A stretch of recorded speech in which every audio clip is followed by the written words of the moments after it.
You're listening to 15 Minutes, where we feature community leaders sharing what the rest of us should know but likely don't. Hello, listeners. I'm Bela Musitz, host for this episode of the 15 Minutes Share Your Voice podcast, where we talk with top-notch law firms and attorneys about what it takes to grow a successful law practice. This episode is brought to you by Gladiator Law Marketing. They deliver tailor-made services to help your law firm accomplish its objectives and maximize your growth potential.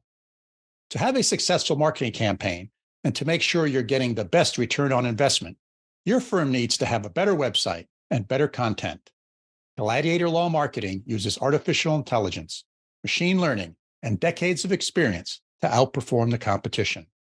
To learn more, go to gladiatorlawmarketing.com, where you can schedule a free marketing consultation.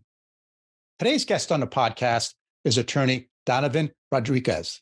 He founded Rodriques Law in New York City, where he concentrates on business and entertainment law practice. His firm works with clients in all aspects of film and television development, financing, production, and distribution. Welcome to the podcast, Donovan. Thanks for having me, Bela. Yeah, wonderful for you to be here. Thank you. So tell us a little bit more about the law firm. So I'm a solo practitioner. So I'm one attorney, and my focus is business and entertainment law. Mostly clients in film and television and entertainment technology. So I represent clients from concept through development, financing, production, distribution, and beyond. So I do everything providing production counsel services to rights clearance, acquisition of rights, copyright registration, copyright enforcement, trademark registration, trademark licensing, and also helping my clients, particularly independent filmmakers, with navigating the hurdles of film financing. So I advise on film and television tax credits from around the world. I structure the financing arrangements, set up film funds, create agreements with investors, set up the entities, advise my clients on what entities to form, in which state, the tax implications, and so on. Wow, sounds like a very highly specialized area of the law. Yes. And, to most people like myself, when I'm watching a movie or a TV show, it just sort of appears somehow. And I think very few people realize all of the things that have to happen before it actually shows up on my TV screen. And sometimes that can take years, as I understand. So can you walk us through sort of a typical cycle for something like this? So I'm glad you asked that question, Bela, because one of the ways in which I'm unique as an attorney is that I'm also a filmmaker. So I have actual on-set experience. And once you've seen how a movie is made, before it gets to the screen, it changes your entire outlook. You will see, the way you see films will change after that. So, as I said, I help clients from the idea stage. So, a movie before it gets to the screen, it starts as an idea. It could be a simple thought, a concept, a premise, or it could be a book, a novel.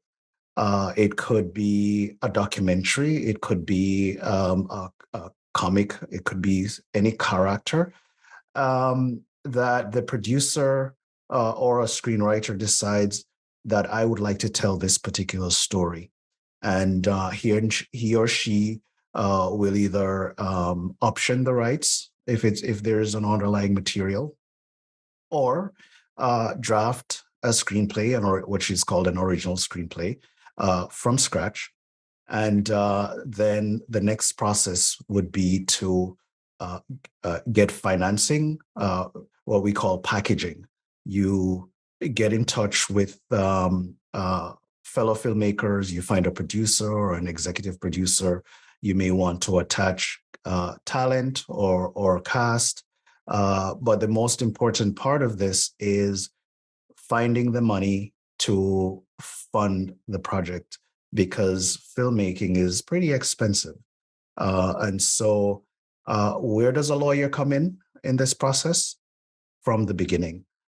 You need to protect your idea.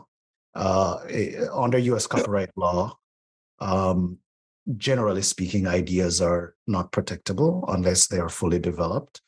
But you can protect your idea if you have to share with collaborators. You can have contract, you can have a non-disclosure agreement. You can enter into an agreement with your collaborators that after we have these discussions, the concept is mine, the story is mine, and the film is mine. Or you may decide to have a co-authorship situation. So a lawyer comes in from day one. Then all the contracts with your collaborators, with the other filmmakers, with the producers, with the cast and crew, finding locations, finding investors, bringing on casting director, and all the personnel, clearing the rights to the project, making sure that any music that's being used in the film, you have the right to use the music, any artwork that's in there, any copyrightable material, and even in some cases, trademark, like using certain brands in the picture. That needs to be cleared so that you and your distributor can avoid financial issues later on. Yeah. When it's a big success. Especially then, Yes. when you're making money, that's when all your relatives show up. That's right. That's right. So where does typically financing come for a project? Let's say a movie or a TV show. So financing can come. You mean from, right? From yes. Where does it come from? Who's the sources. supplier? Who's the supplier of the funds? It can be self-financed. So the producer has the money and decides to spend his or her own money. It could come from third parties, family and friends, or angel investors, venture capital, private equity, institutions that such as Wall Street financiers who love big risk, big reward. They will fund it. There is also soft money which you can get. One of the incentives that many states offer is if you film your TV show or movie or documentary in their state, you will get tax rebates or tax credits. This happens in many countries as well. There's also the tax credits at the federal level for investors under Section 181. So there, you look at your financing plan and decide, do I need 80% in private equity, meaning raising money from private individuals, plus 20% through gap financing loans or soft money from tax credits and tax rebates. Yeah. So if I'm a private equity investor in a project like this, how do I get my returns? Is that also well specified in our agreement? Yes. Your first of all, in order to comply with federal and state securities laws, your agreements need to set out clearly what the offering is, and how the investors will get their return, if any. And remember, don't overpromise, because there's a very, very big chance that the movie will not make any money or might not even get made. Yeah. But investors usually get a return of investment plus a return on investment. The typical formula is the ROI, and then the investor may belong to a pool called the investor pool. where they would share in the net profits of the film moving forward. But the typical formula is the investor gets, between 115% to 120% on return on their investment, which it means return of the principal plus 20% interest. And then after the producers are finished paying all the pre-net profits payments, including residuals, they would usually split the net profits 50-50, Yes. 50% to the producers and 50% to the investors pro rata. Got it. Got it. So it sounds like in addition to having a really good attorney, you also need to have a really good accountant. Absolutely. Yes. Yes. There are many issues. One of the why you need a good attorney, such as, and also the type of entity you set up to raise the funding will affect the investors one way or the other, whether it's a pass-through entity like an LLC or an S corp, or it's a corporation where it's not a pass-through. So the investors are only incur tax liability on the money that they receive. But there are different factors to take into consideration, such as the type of investor, the nationality of the investor, and so on. And so there is a close relationship between the attorney and your accountant in making sure that the investor gets fairly treated. Yeah. Yeah. Very nice. So I'm interested in a little bit about the intellectual property aspect of this. So how do you sort of get back to knowing that this screenplay or this novel that I have the rights to it? How does that get sort of settled out and documented? So it's what we call a chain of title. Pretty much, if you are going to make a project, obviously you're thinking about selling it at some point, and or even getting in errors and omissions insurance to protect yourself and the filmmakers. And so you need to have proof that you own this property. So we do what is called a chain of title. And so we look to see we look at all the documentation from the origin of this project all the way to where it is now. So if it's an original screenplay, obviously that means the screenwriter or screenwriters. And sometimes it gets a little complicated because you may have one person started writing the script, then they bring another writer on. So that's two people, then they sell or option the script, and then the producer brings somebody else on to write. And so we have to look at all those contracts, all those relationships.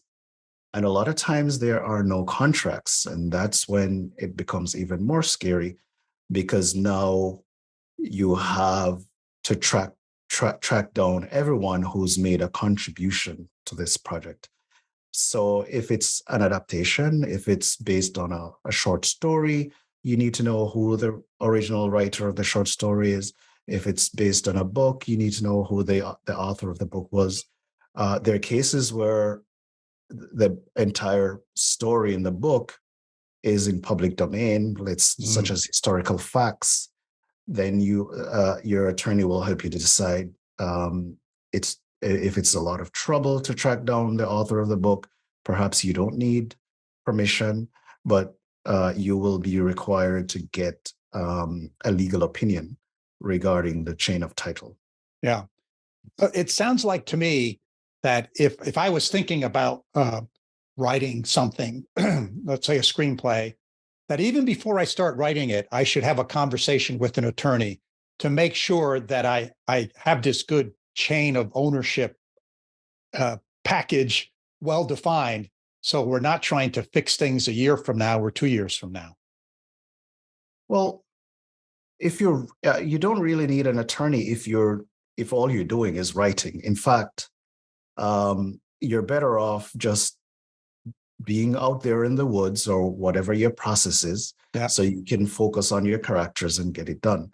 However, if you are going to have collaborators, if you are planning to pitch your treatment or your Yes. script, you should have representation.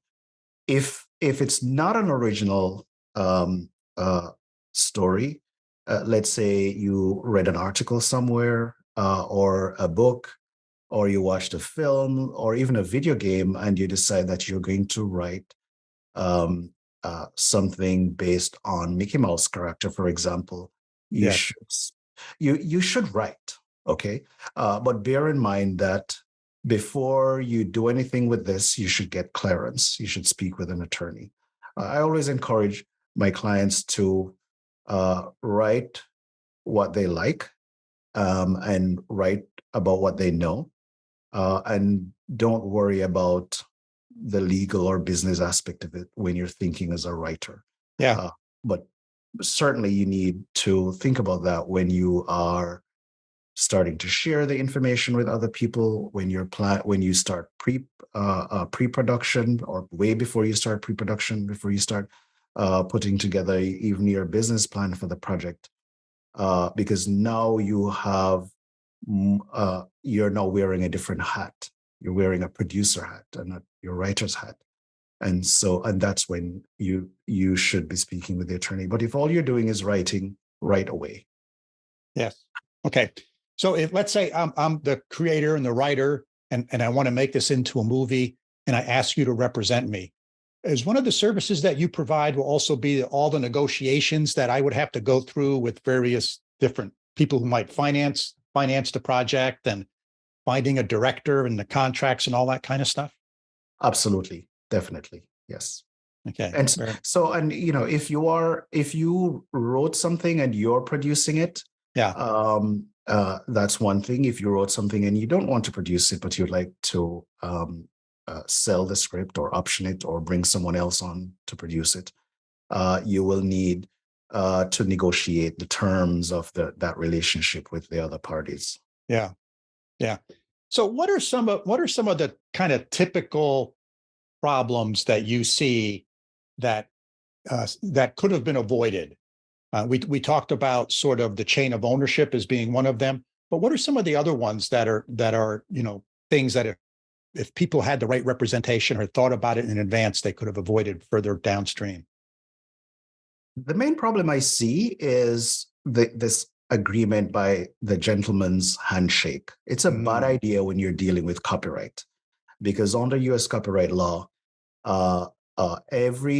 anyone who contributes, and any person now, not artificial intelligence, any person who contributes to creating something is a co-author. So a handshake, hey, I have this screenplay, let's go into the woods and make a movie, and we will talk about who gets the share of what later on. Bad idea, because during post-production, when you realize how good this movie is, and that it's going to make a lot of money, and it has some big name actors in it, it's really well done because the director did such a wonderful job. Yeah. That's when the problem arises, because now, as the producer who brought in the financing, you're like, oh, it's my movie. And the director who wrote the script and directed it is like, no, it's my movie. So always get it in writing. Yes, very good. Good sound advice. So this, to me, seems like a very competitive field from an attorney perspective. There's probably lots of choices, probably huge firms, with a couple hundred attorneys, and there's small ones like yourself. Help our listeners sort of understand what sets you apart. So, I mean, apart from the fact that I understand how filmmakers think, I'm much cheaper. I don't have as much overhead. You're dealing with a person, a real person, and I only take on clients that I can handle. And so you're not going to be pushed to one side and relegated to an entry-level attorney. You're getting the full scope of my attention and all my years of expertise, and at a much, much lower cost. Oh, very nice. So tell us a little bit about your background. You said you made films yourself. So I'm curious about that. Talk about that a little bit. So I've made a couple of short films, wrote, produced, and directed a horror. I've made a feature documentary, and I've made commercials. I've also done post-production, some of them through editing and sound design. I'm also I grew up in entertainment since I was a child. I'm a classically trained violinist. And since I was a kid, I was involved in writing, directing, and acting in plays. I did this all the way through college. And so it's in my DNA. I've always been working with entertainers, from either as a musician or as an actor or director or writer. And so it's and I've never worked with any other type of clients over my 20 years as a lawyer. And so it's I think and breathe creativity. And one of the things my clients love about me is I can sit with them in the writer's room and act as a sounding board. Yeah. And they can hit ideas off of me, and I can make suitable creative suggestions. Of course, it's always the writer who makes the final decision. But and I usually in the writing process, I keep the commercial viability aspect out of it until it's time for them to produce. Then I say, well, I think we could rewrite such and such a scene because it would change the budget and make it more practical, or whatever the reasons are. Sure. Well, your wealth of experience, I think, is really invaluable for folks because you do bring all of that experience and that perspective, not just the law degree to the table. Yes, yeah, which surprises a lot of people because when you hire an attorney, you're expecting just contract talk. Right. But I'm very practical, and I look at the budget. I look at the type of story, and a lot of times I'm able to get negotiations through very quickly because I'm not asking for things that are impractical or impossible for my client to achieve.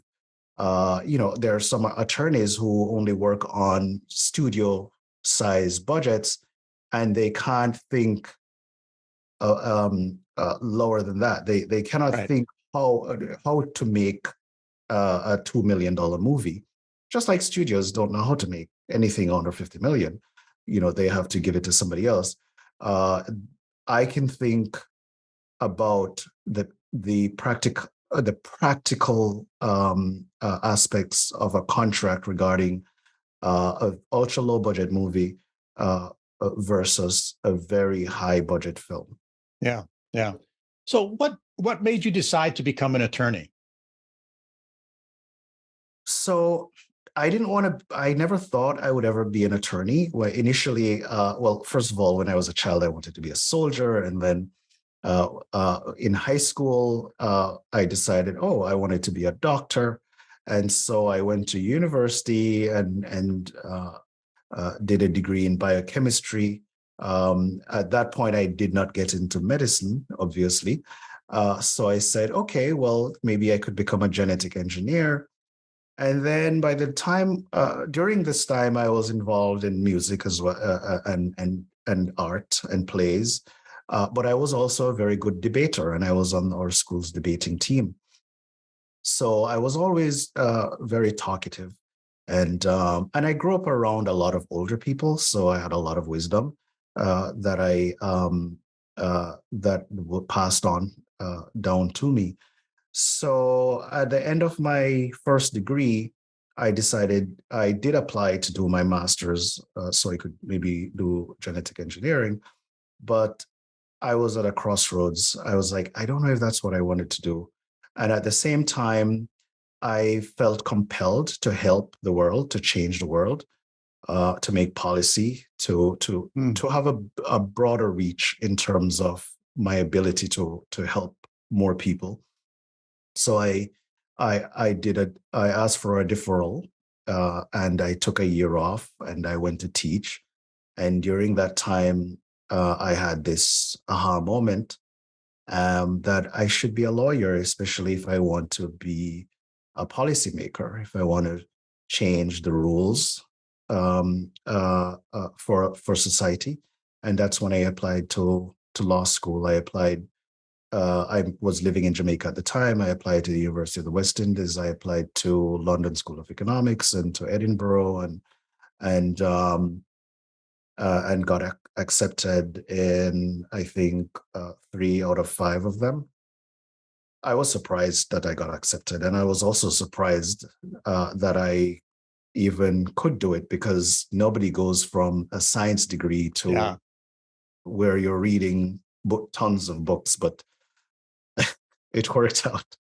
Yeah, very nice. Very nice. So when you graduated from law school, did you open up your private practice immediately, or did you work for a larger firm?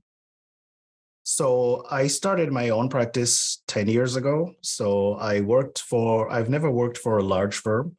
I worked for a smaller firm. And then I moved to New York and started a film and television production company, and then did the New York bar. And then after a couple of years, I started my own practice. Got it. Got it.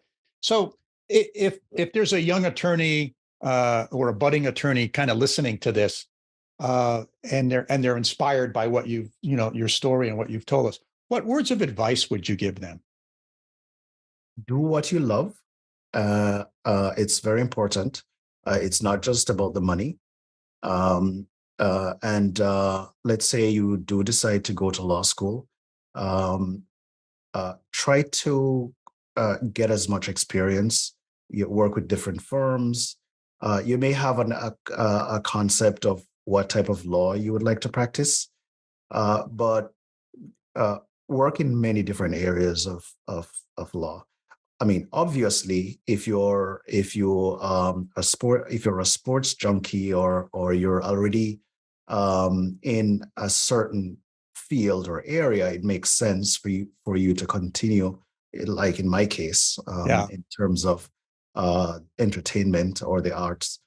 But if you like fashion, focus on that, but try to get as much experience, especially in contract, all different types of contracts. Because even as an entertainment attorney, I've had to dip into or tap into my exposure to many different areas other than, say, film and television.